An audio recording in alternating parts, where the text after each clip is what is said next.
दोस्तों, कर्म कर, फल की चिंता मत कर। काफी लोगों को लगता है ये सही नहीं है। इस वीडियो में जानेंगे हजारों साल पहले कही गई इस बात में आज कितनी सच्चाई है। पहले मैं आपको कुछ कार्टून कैरेक्टर्स दिखाऊंगा और फिर इस श्लोक का रियल मीनिंग बताकर ये बताने का प्रयास करूंगा कि कैसे एक स्टूडेंट और एक बिजनेसमैन यूज करके इसे सक्सेस हासिल कर सकता है। तो देखते हैं कुछ कार्टून कैरेक्टर्स। मैं एक स्टूडेंट हूँ। अब मैं फल की चिंता नहीं करूँगा, यानी अपने मार्क्स की, तो करियर बर्बाद हो जाएगा ना। और मेरे पापा वैसे तो एकदम अक्षय कुमार हैं, पर जब मेरा रिपोर्ट कार्ड देखते हैं ना तो पता नहीं क्यों अमरीश पुरी बन जाते हैं। इसलिए मुझे तो मार्क्स की चिंता करनी पड़ेगी ना।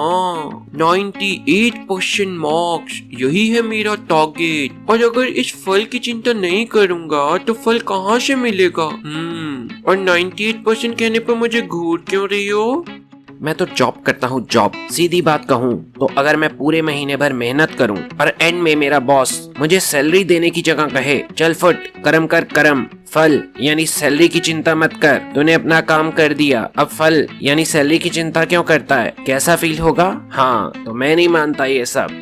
मेरा अपना बिजनेस है, मेरे को भी लोग कहते हैं मैं कर्म करूं, फल की चिंता मत करूं। कोई इन्हें बताए चिंता किए बिना कर्म कर ही नहीं सकते। मैं क्यों कर्म करता हूं? क्योंकि ज्यादा से ज्यादा पैसे कमा सकूं, राइट? पहले हमें टारगेट फिक्स करना होता है, तभी तो हम उसे अचीव कर सकते हैं। तो टारगेट हुआ हमारा फल, जो हमें हासिल करना है। और अगर आप फल की चिंता ही नहीं करोगे तो इसे हासिल कहाँ से करोगे? तो ये बात बिजनेस पे तो लागू नहीं होती भाई। तो दोस्तों देखते हैं इसको थोड़ी डिटेल में। श्रीमद् भगवत गीता के 2nd चैप्टर के 47 श्लोक का मतलब है कर्म कर, फल की चिंता ना कर। और इसका मतलब निकला एक व्यक्ति केवल अपना कर्म करता जाए, वो भी अच्छे से, उसको फल की चिंता नहीं करनी चाहिए, क्योंकि फल उसके हाथ में नहीं है। और इसका ये मतलब बिल्कुल नहीं है कि फल मिलेगा ही नहीं। इसका मतलब है कर्म करते जाओ, फल जरूर मिलेगा। तो जो जॉब वाले कार्टून ने इसका मतलब निकाला वो गलत था। कर्म करो, फल यानी सैलरी मिलेगी। इसका रियल मीनिंग निकला सैलरी की परवाह किए बिना अच्छे से काम करते जाओ। नजर सैलरी पर मत रखो, कर्म पर रखो, बॉस खुद ही सैलरी दे देंगे। स्टूडेंट के केस में अगर एक स्टूडेंट अपने मार्क्स के बारे में ही सोचता रहे, मैं इस बार कम से कम 95% मार्क्स लाऊंगा, तो क्या वो टेस्ट में अच्छे से परफॉर्म कर सकता है? इस केस में स्टूडेंट तो अपना कर्म भी अच्छे से नहीं कर पाएगा। मार्क्स लाने की टेंशन उसके माइंड में जो रहेगी। दोस्तों सोचिए, एक कंपटीशन में आप पार्ट ले रहे हैं जिसमें आपको 1 लाख रुपीज मिलेंगे। आपको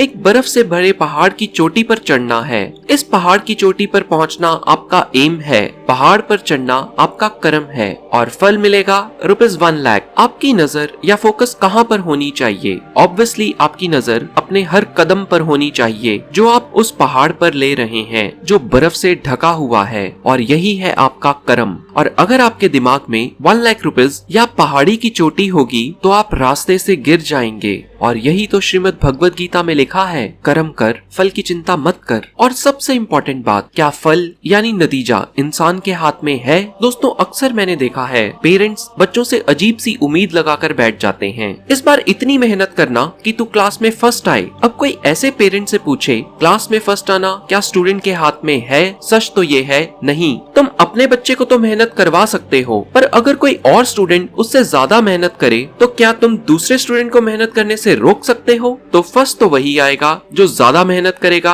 और ज्यादा डिजर्विंग होगा। तो क्या फल तुम्हारे हाथ में है? बिल्कुल नहीं। पर शायद आज हमारे पेरेंट्स फल के बारे में ही सोचते हैं। आप बच्चों को कर्म करने के लिए मोटिवेट कर सकते हो, उसको अच्छे से दिल लगाकर पढ़ने को तो कह सकते हो, पर उसका नतीजा आपकी उम्मीदों जैसा हो ये उम्मीद नहीं कर सकते। दोस्तों कितने ही मासूम स्टूडेंट सुसाइड कर लेते हैं जब उनको उनका मनचाहा फल नहीं मिलता, और मिलेगा भी कैसे? सारा फोकस फल पर जो होता है। दोस्तों इसका बहुत कामयाब होने के लिए नहीं, काबिल होने के लिए पढ़ो। कामयाबी फाइनल रिजल्ट है, यानी फ्रूट है, और काबिल होने से मतलब है मेहनत करना, कर्म करना। हाँ, बात करते हैं जो बिजनेसमैन ने कहा फल की चिंता ना करो, तो लाइफ में मोटिवेशन कहाँ से लाओ? दोस्तों श्रीमद् भगवत गीता के प्रिंसिपल्स भी आपको लाइफ में गोल्स बनाने से मना नहीं करते। चैप्टर 3 के 21 श्लोक में श्री कृष्ण बताते हैं, जो भी एक महान व्यक्ति करता है दूसरे उसको फॉलो करते हैं, इसलिए हमें अपने स्टैंडर्ड्स या गोल्स को हाई रखना चाहिए। श्री कृष्ण ने यहाँ हाई स्टैंडर्ड्स की बात कही है, अपने गोल्स को हाई रखना चाहिए। बिजनेसमैन के हाई गोल्स प्रॉफिट के साथ साथ चैरिटी भी हो सकती है। जैसे टाटा भी तो टाटा चैरिटेबल हॉस्पिटल और चैरिटी के काम करता है।